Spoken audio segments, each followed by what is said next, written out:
In 1803, a young republic placed the boldest wager in its history: $15 million for an ocean of unseen land.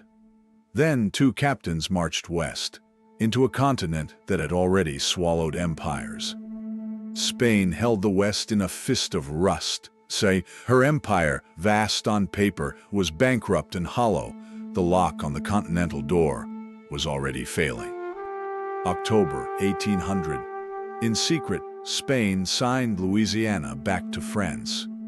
The Treaty of San Ildefonso, a continent, handed off in whispers between two crowns behind a bolted door. 1802. The Spanish slammed New Orleans shut, revoking the Americans' right of deposit. Western grain rotted on the docks. The frontier howled for war. Thomas Jefferson understood the stakes. Whoever held New Orleans held the throat of the West. "There is on the globe one single spot," he wrote, "the possessor of which is our natural enemy." In Paris, Napoleon dreamed of a new French empire in America. Louisiana would be its breadbasket, fed by the sugar islands of the Caribbean. The dream was vast. It would not survive the year. But Saint-Domingue rose in revolt. Toussaint Louverture's revolution and the yellow fever devoured Napoleon's army. 50,000 Frenchmen swallowed by the island. The Caribbean keystone crumbled to dust. Napoleon turned his back on America. "Damn sugar, damn coffee, damn colonies," he raged. Now he needed money for the coming war with Britain, so he chose to sell everything. Jefferson sent James Monroe to join Minister Robert Livingston. Their orders were modest: buy New Orleans for no more than $10 million. The reality would dwarf them. Then came the bombshell. Barbé Marbois asked not for a single city, but offered the whole of Louisiana, 800,000 square miles. The Americans were speechless. They had not even been authorized to ask. Livingston and Monroe had no telegraph to ask permission, no time to wait. They exceeded their orders. They gambled the nation's credit on an empire they had never seen. The price, $15 million. The prize, 828,000 square miles. Roughly 3 cents an acre. With one signature, the United States would double in size. April 30th, 1803, the treaty was signed. "We have lived long," Livingston declared, "but this is the noblest work of our whole lives." Napoleon agreed. It would humble the pride of England. Jefferson faced a private agony. The Constitution gave him no power to buy land. The strict constructionist swallowed his own principles. Some opportunities, he reasoned, were too vast to refuse. It was the greatest land bargain in history, and a colossal gamble. An empire of dirt, bought sight unseen. No one knew what lay beyond. Mountains of salt. Living mammoths? Jefferson meant to find out. Jefferson commissioned the Corps of Discovery. Their mission: find a water route to the Pacific, map the rivers, catalog every creature and tribe, and plant the flag of a young republic on a new continent. Meriwether Lewis, Jefferson's own private secretary, was sent to Philadelphia. He learned botany, astronomy, and frontier medicine from the nation's finest minds. A soldier, remade into a scientist. Lewis chose a partner, William Clark, a red-haired frontiersman, mapmaker, and soldier. Two captains, one shared command. It would prove one of the great partnerships in American history. Through the winter of 1803, they gathered their men at Camp Dubois. Hunters, soldiers, blacksmiths, rivermen. The Corps of Discovery took shape, hardened for a journey into the blank places of the map. Among them, York, enslaved by Clark since boyhood, who would labor, hunt, and risk death like any free man, and Seaman, Lewis's Newfoundland dog.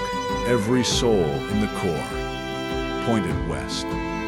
May 14th, 1804, the Corps pushed off into the Missouri, a keelboat and 2 pirogues, against the current, into the unknown. The door to the continent swung open before them. The Missouri fought them every mile.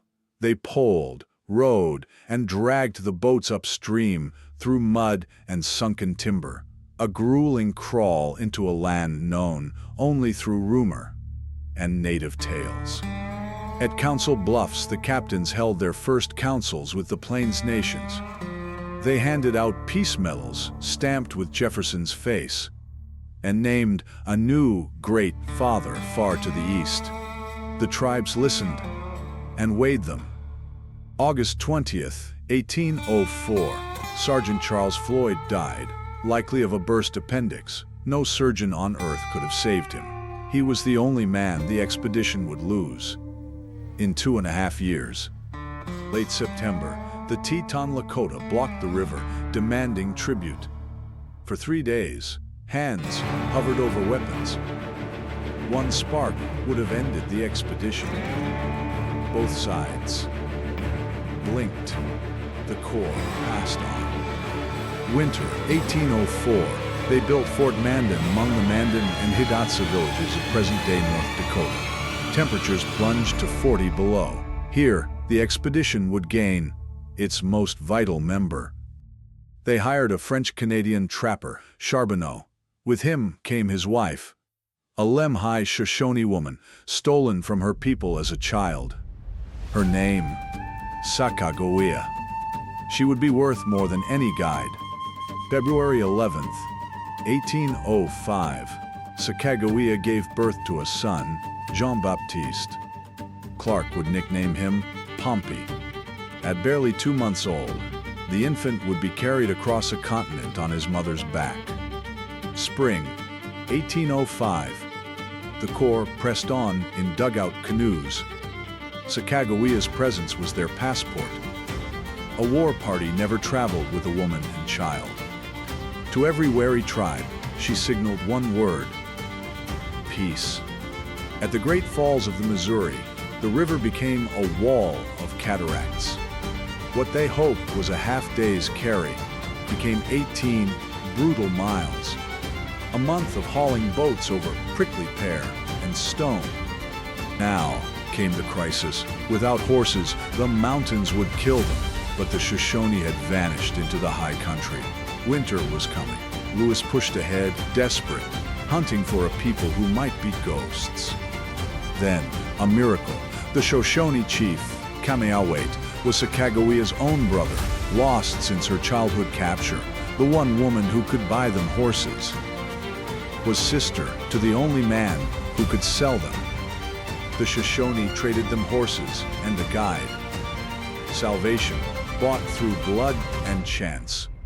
Without that reunion in the mountains, the course of discovery would have starved on the roof of the continent. The bitter roots nearly broke them. 11 days of freezing snow, sheer trails and starvation. They ate their own horses, then their candles. The Rocky Mountains were no gentle ridge, but a savage, endless wall. Stumbling out of the mountains half dead, they found the Nez Perce. The tribe could have slaughtered the helpless strangers. Instead, they fed them. With food and friendship, the Corps was reborn. On the Nez Perce's word, they rode the rushing rivers west. Down the Clearwater, the Snake, the mighty Columbia, through rapids that should have drowned them. The Pacific was close now. They could taste the salt. November 1805, Clark scrawled the most famous line of the journey. Ocean in view, oh, the joy. They had crossed a continent, from the Mississippi to the Pacific. The impossible achieved. After a winter at Fort Clatsop, they turned for home. September 23, 1806, they reached St. Louis. The nation had given them up for dead. 2 years and 4,000 miles later, the ghosts walked back into the light.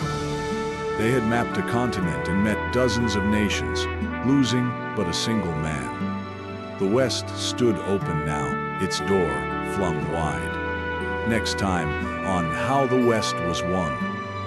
The fur trade, John Jacob Astor, and the savage, solitary breed of the mountain men. The gamble of $15 million had doubled a nation. Two captains had walked into the unknown and walked back out. The door to the West would never close again. And through it would pour trappers, traders, and an idea called Manifest Destiny.